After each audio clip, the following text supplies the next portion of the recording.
This episode is brought to you by LifeLock. Between two-factor authentication, strong passwords, and a VPN, you try to be in control of how your info is protected.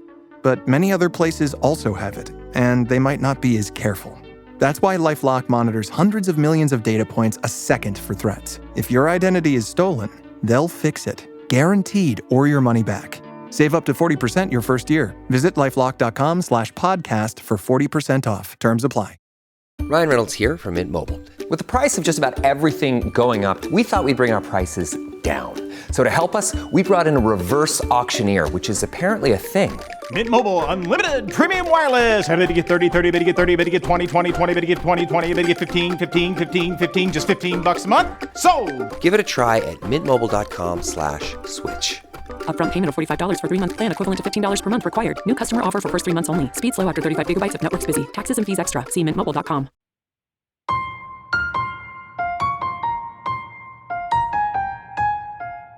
What is a dissident? In an autocracy, the line is brightly drawn. The ruling authority is unjust. The people have no legitimate voice in their destiny or that of the nation. Standing against the rulers could mean harassment, prison, torture, even death. Dissidents stand up anyway. If that is too long a definition, here is another one. A dissident is Masih Alinejad. She's my friend and the guest in today's episode. Her brave stand for women's rights against the Islamic Republic of Iran has led to her exile in the United States, but it has not ended her fight. Nor has distance made her safe. She was targeted for assassination at her Brooklyn home, but the would-be killers were captured and recently convicted in a New York City court. Her story teaches us to value what we have and to never take our rights or our safety for granted. From the Atlantic, this is Autocracy in America. I'm Garry Kasparov.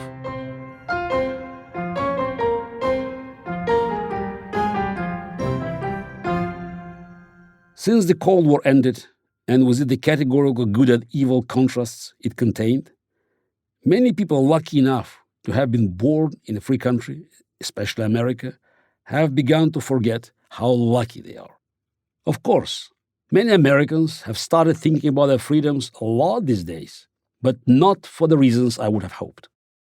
They're seeing with their own eyes some of the early warning signs that dissidents in unfree countries know too well. I've always believed that if you stop caring about freedom everywhere, you won't have it at home for long. The moral relativism of the post-Cold War era has come home to roost. So it's time to organize and time to fight. And there's no one who can inspire and teach us how to do those things better than Masih Alinejad.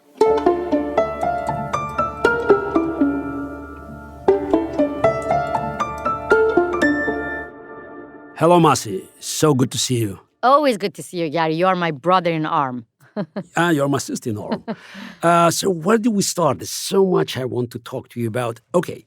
My late friend and ally, Boris Nemtsov, former deputy prime minister of Russia at one point, considered to be Yeltsin's successor, when we worked in the opposition trying to stop Putin's dictatorship, he used to say that in the absence of democratic procedures, when you live in the authoritarian regime, the only way to measure the effectiveness of your work is how the regime responds to it.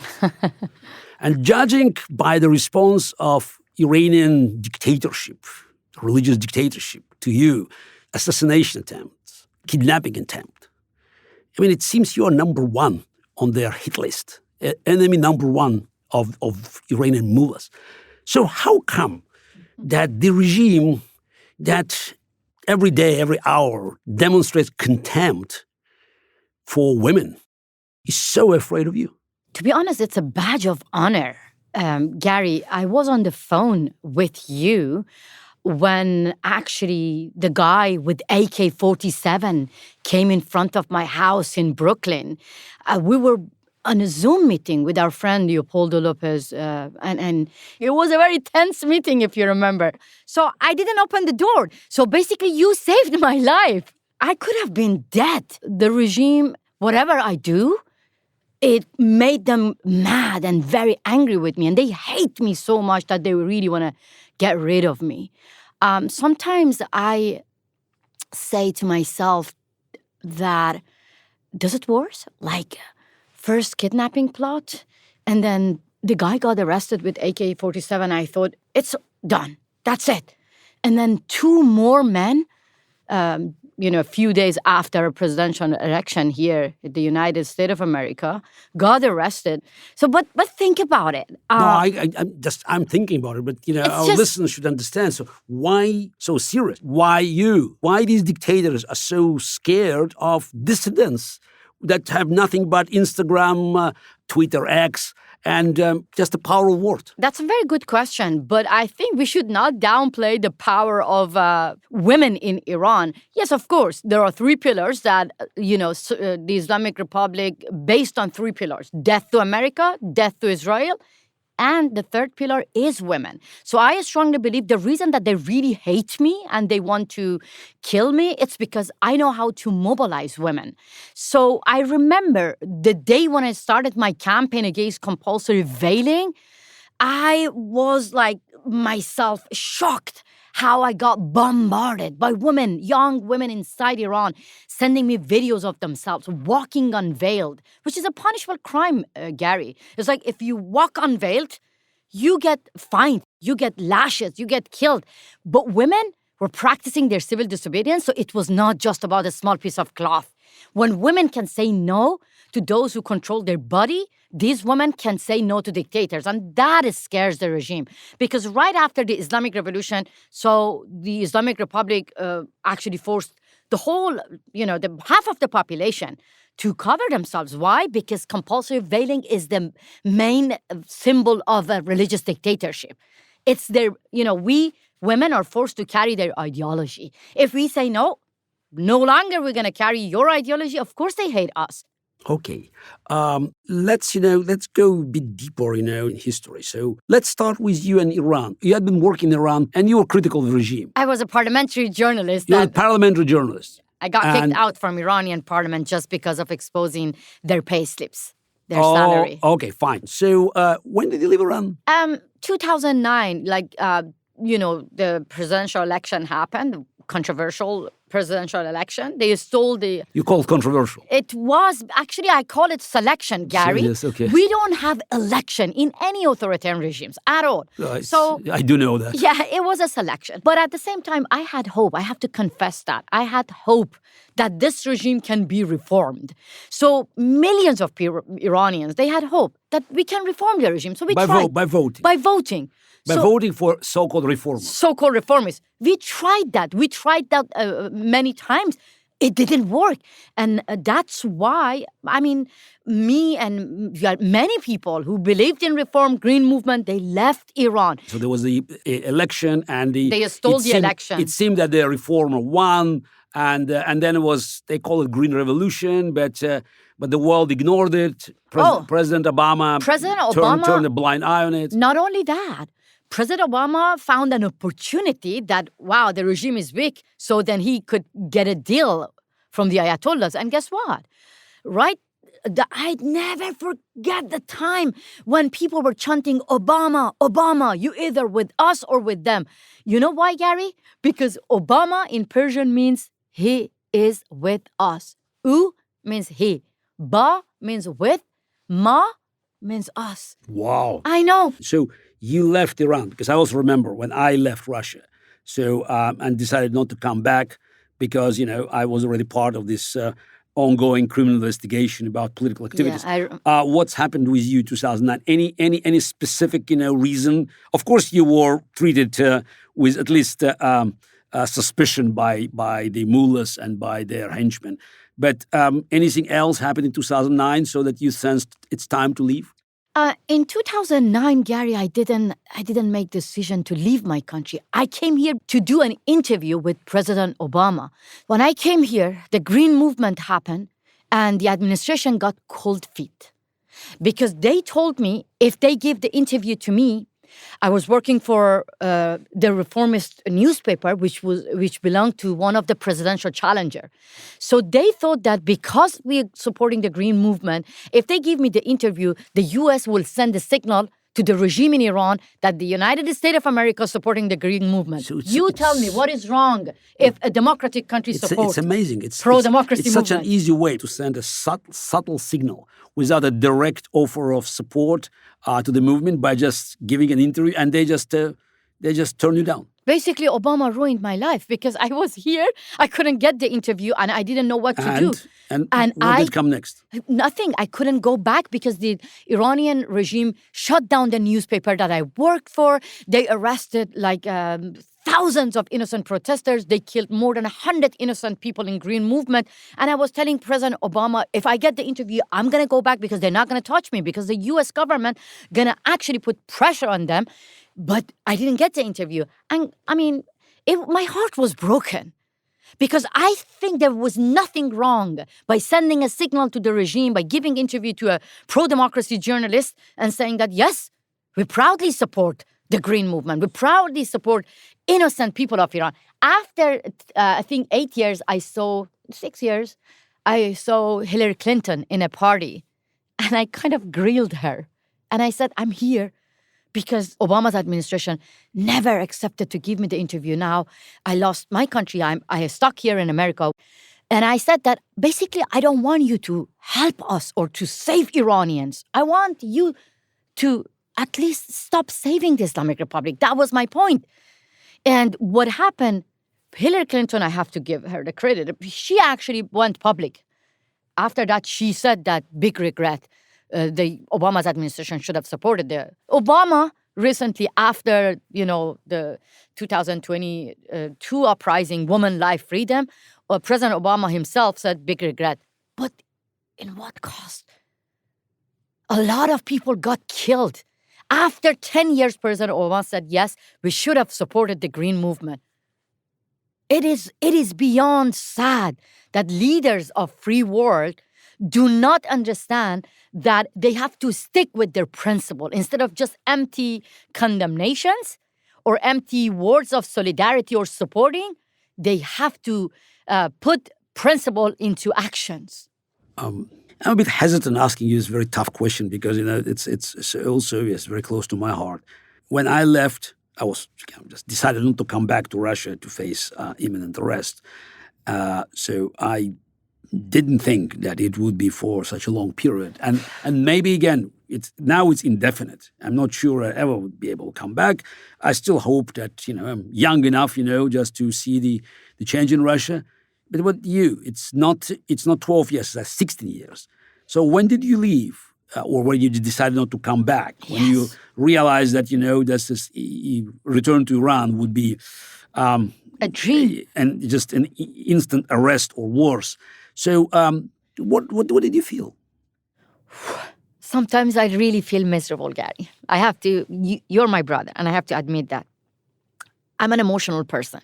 I know that. So you're in the good company. Yeah, and sometimes I think that just because having a different opinion, wanting democracy, dignity, freedom, I have to pay such huge price of not hugging my mother. Because you still have family there. Yeah, my mom lives in a small village. She doesn't even know how to use social media.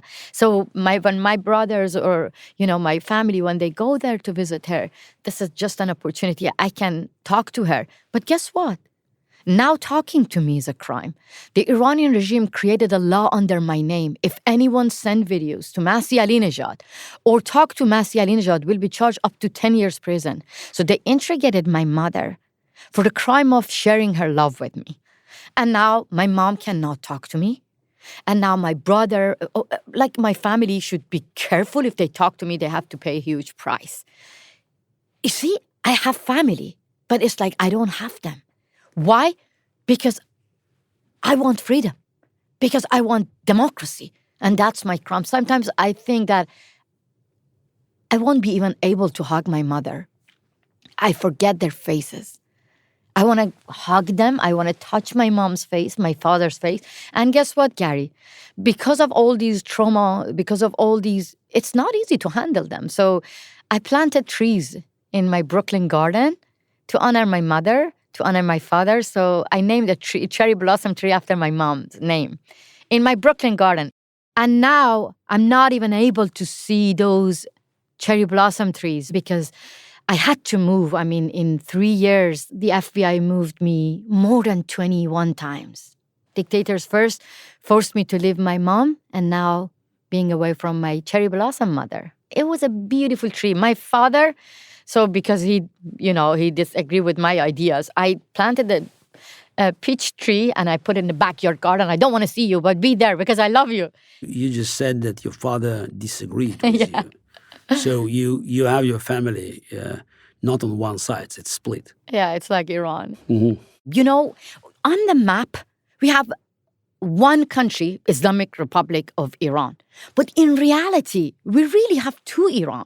It's like we are banned from going to stadium. Women are banned from dancing. Women are banned from singing, Garry, from singing. So women and men are banned from having mixed party. So we are banned from a lot of things by the Ayatollahs, yeah? But Iranians are brave enough to practice their civil disobedience to create their own Iran. So I try to give voice to the real Iran, trying to show the rest of the world that this is a barbaric regime.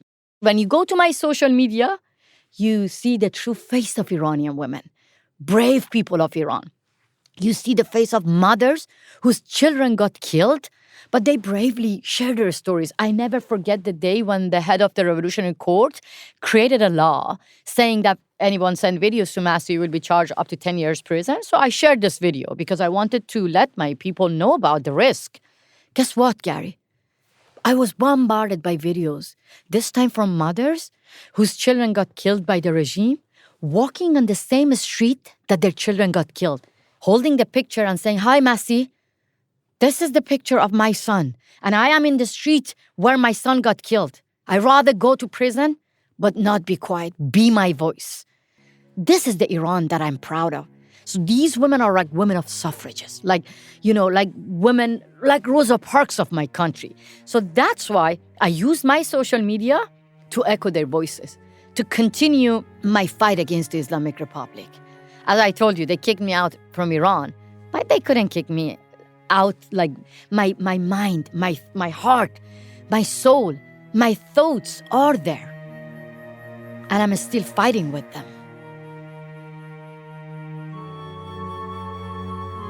We'll be right back.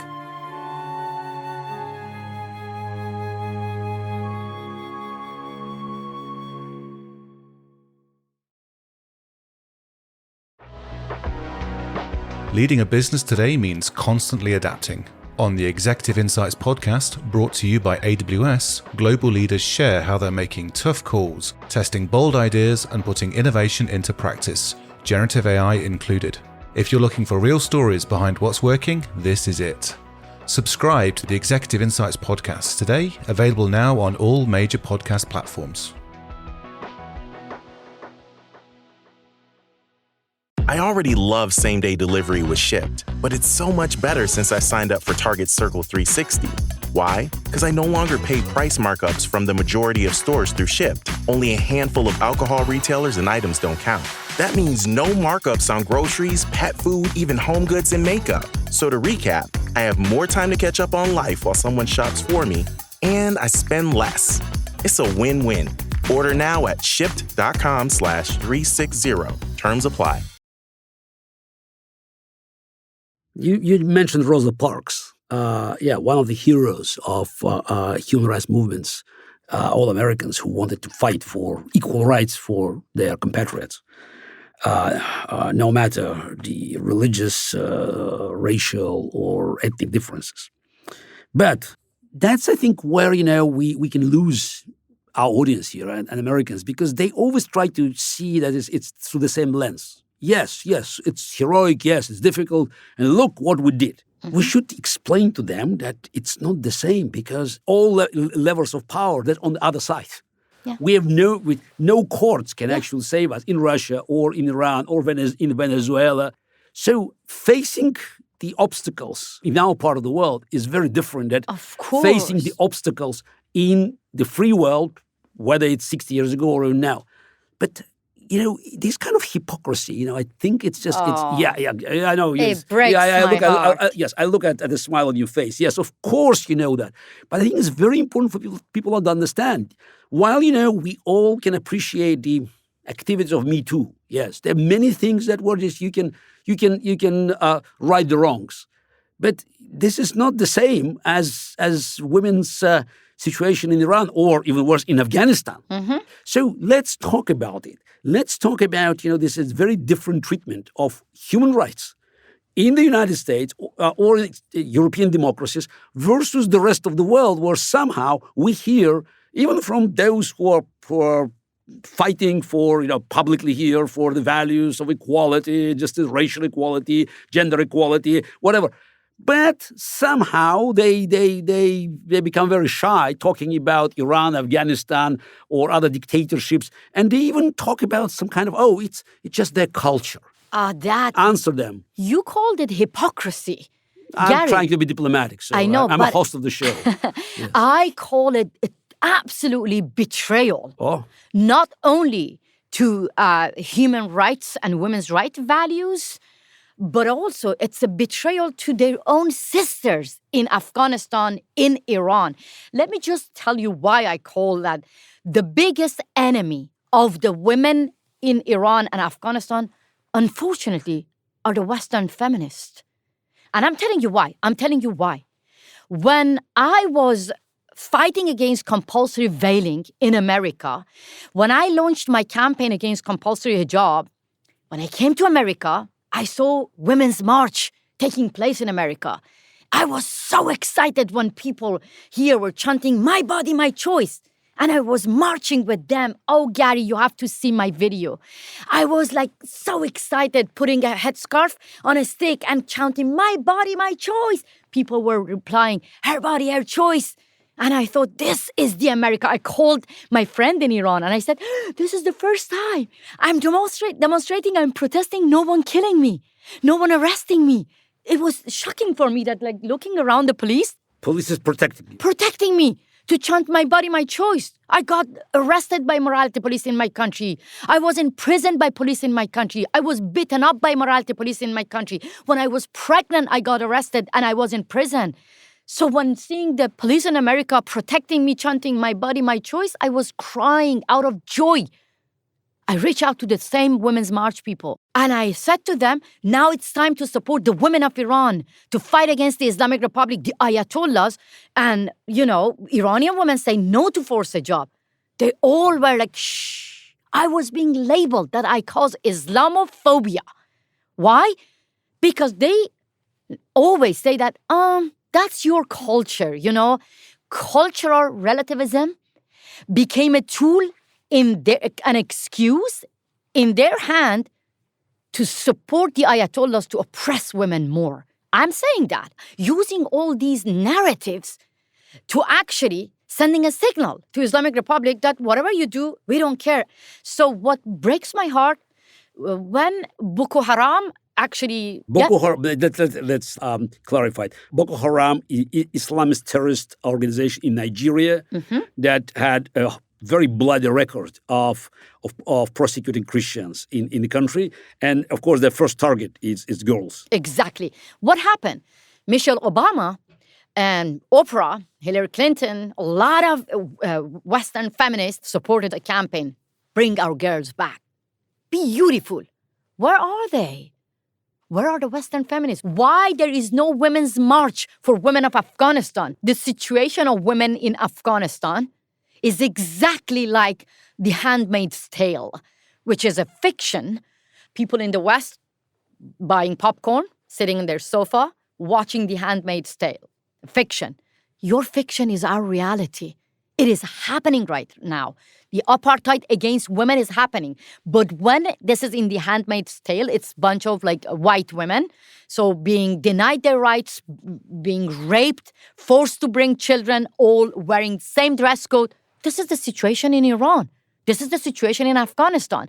So for me, when I don't see Women's March in university campuses here, college campus here, I'm like, this is hypocrisy.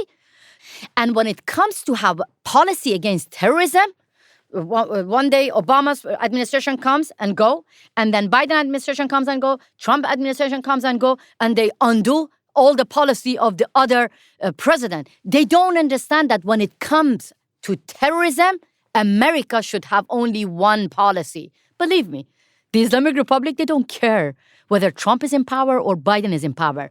They don't care about left and right wing. They hate America. They hate American values. And that is what is missing, that American government do not understand that. They don't have one policy to end terrorism. That's why, Garry, I think Americans should understand when it comes to end terrorism, it's like Islamic Republic is like a cancer. If you don't end cancer, cancer will end you. You don't negotiate with cancer. You cut it off. Yes, you cut it I off. agree. That's what I've been saying about Putin. You enjoy the certain protection offered by American law, and those who tried to kill you and to kidnap you, they faced American law and they have been convicted. America defended you, and America forced them, just to receive the prize they deserved. Mm-hmm. So you were in the courtroom. Oh, you looked straight in the eyes. I faced my would-be assassins. I looked into their eyes. I'm not saying that it was not as scary, Garry. I was bombarded by different feeling, different emotional, looking into their eyes.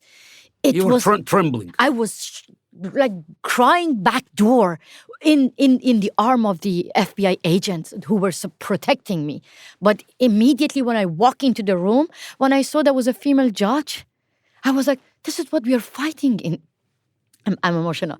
This is what we're fighting in Iran. Having female judge in America, having the law enforcement sitting there supporting me. I saw my friends, all human rights activists. I saw my neighbors, Garry, my neighbors from Brooklyn.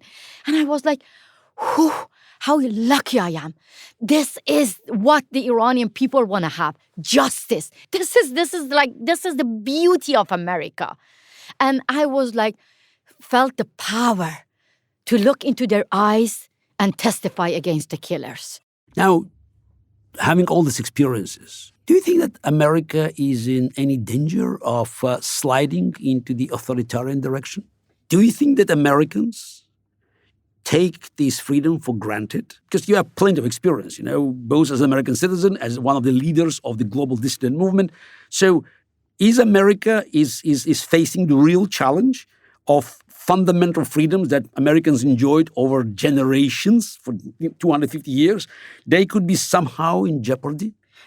Of course, democracy is fragile. I want Americans to understand that when you take freedom for granted, democracy for granted, when you take, everything for granted, think about it, that the authoritarian regimes are not going to just stay there. They're coming from different geography, different ideology. They're not from communism to Islamism, but they have one thing in common: crushing democracy, hating America. And all the authoritarian regimes, Garry, you know better than me, they work together. They cooperate together. Why? Because they know how to support each other. They know how to back each other. But here in America, Republican and Democrats, when it comes to support the national security of America, in the face of terrorism, they're not together. So when they are not united, believe me, dictators will get united and they will end democracy. Now it's time to talk about, our joint efforts to create the Global Dissident Organization. And now it's the World Liberty Congress, and you are the president, elected president, by the way. As a woman, I cannot even choose my dress code in Iran, but I was elected as... Exactly. So it's... let's talk about it, about the concept, because we talked about human rights abuses in Iran, Afghanistan, briefly mentioned Russia and other places. So you talked very passionately about the dictators working together. Russia, China, Iran, North Korea, they work together not just in the United Nations. Talk to our Ukrainian friends, and they tell you they are working together, helping Putin to conduct this criminal genocidal war in Ukraine. The free world is, I wouldn't say disunited, but definitely is not united as it had to be.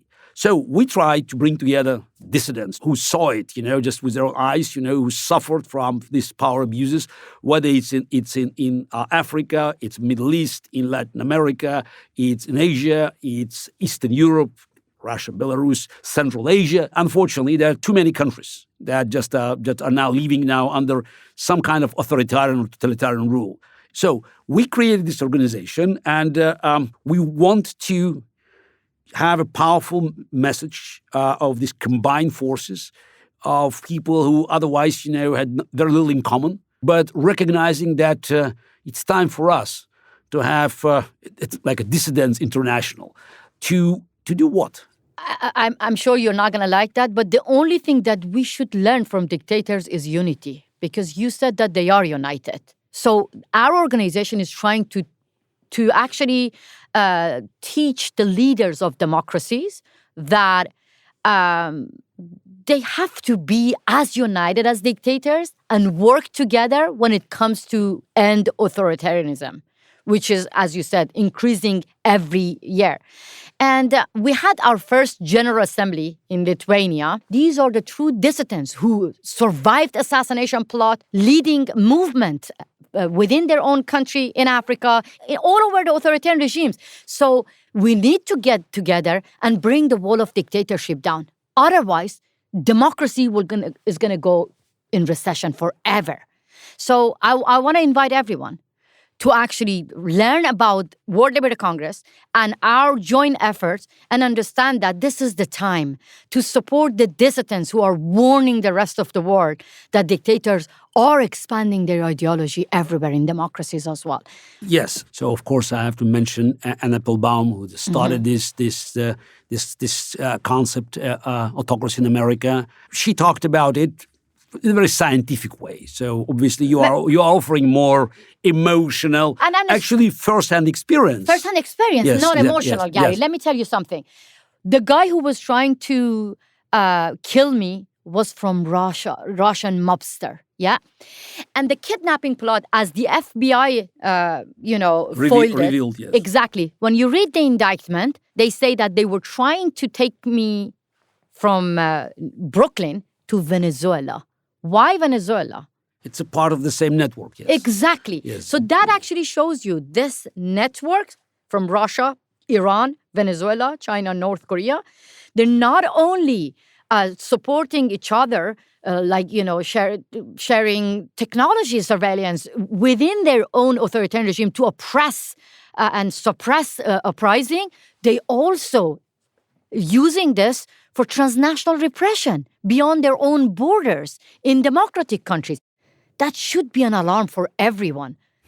But we can hardly expect Western democracies, especially the United States now and Donald Trump's leadership, to incorporate dissidents' concerns, human rights issues into any negotiations. So he spoke to Vladimir Putin just a number of times. I never heard them talking about human rights. So if they don't care about human rights, I think national security is important for them, no? National security is under threats, serious threats. I am talking about real assassination plot taking place on U.S. soil. If anyone can come to America and target me, next can be anyone who is now listening to me. Let's summarize. In the era of globalization, democracy cannot survive somewhere without, being protected elsewhere. So everything is interdependent. It's all connected, correct? So what is our message? The World Liberty Congress brought together hundreds and hundreds of dissidents because we understand that the world now it's so on one of the most critical stages of the never-ending war between forces of freedom and tyranny. And this war, of course, it has front lines, like in Ukraine, for instance, but it goes across the globe. And this war also has its invisible borders inside the United States, inside Europe, so inside democratic countries. And here, our experience, our understanding of the nature of this war is invaluable. And people should listen to us. And eliminating human rights or accepting the equality of people from every region of the planet for just that they're entitled for the same rights as Americans or Canadians or Brits or French or Germans is going to harm democratic institutions in these very countries. Your last word. My last word. Let's not last word today, of course, yes. because we'll hear a lot from you. Some people in America are allergic to regime change. To the words of regime. To the expression of regime change. I am only allergic to dictators. And that's how it should be. Don't give diplomatic titles to terrorists. Let's call them who they are. Don't give diplomatic titles to dictators. They are dictators. So that's my message. Very simple. Hashtag diplomacy is not going to save the lives of women in Iran, in Afghanistan, the lives of those people living under authoritarian regimes in Africa, in Latin America, Asia, Eastern Europe. No, we need actions. We need a real solidarity. And don't abandon those who are protecting democracy, who are fighting for freedom, who are trying to guarantee global security across the globe. I love America. I love Iran. And I've been given second life by the law enforcement. Garry, this is very ironic. A girl who was forced to shout death to America, the country that I wish death for, United States of America, gave me a second life. And that's why I love America. And I want to dedicate my life to fight for America as well, to protect America from terrorists, from authoritarianism. And that's why I am full of hope and energy. When Masi and I spoke, it was before the United States and Israel attacked Iran. So we followed up with Masi to ask her what she made of the strikes and what they might mean in the battle against the Iranian regime and the broader fight against autocracy. Here is what she had to say. To be honest, I am in touch with many Iranians, and they are happy when it comes to see the end of their killers, the commanders, the Revolutionary Guard members. So that made Iranian people happy. But at the same time, ordinary people got killed. And that's the people of Iran paying the huge price. And what breaks my heart more, that now people are being left alone with a wounded regime, which is trying to get revenge on its own people. So yes, I kept hearing in the West, let's end the war. Anti-war activists took to the street. And I was like, it is not that difficult for you to say that. And when now I see that all those anti-war activists, they just finished their job. No more talking about another war being waged on Iranian innocent women, people facing executions right now. It is beyond sad. That's all I can say. That we only see peace and security in the region, across the globe, if we really say no to Islamic Republic. If you ask Iranians, they have only one message to you. The real warmongers are the Islamic Republic officials inside the country. And that's why when we say no to war, we really mean no to Islamic Republic.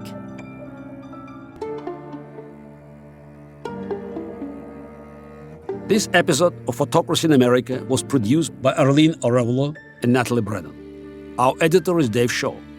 Original music and mix by Rob Smersiak. Fact-checking by Anna Alvarado. Special thanks to Polina Kasparova and Meg Gringert. Claudine Abate is the executive producer of Atlantic Audio. Andre Valdes is our managing editor.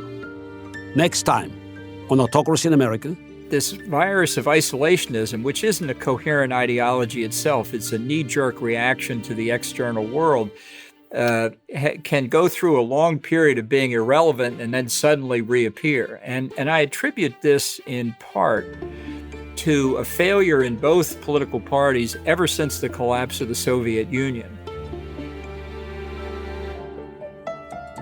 I'm Garry Kasparov. See you back here next week.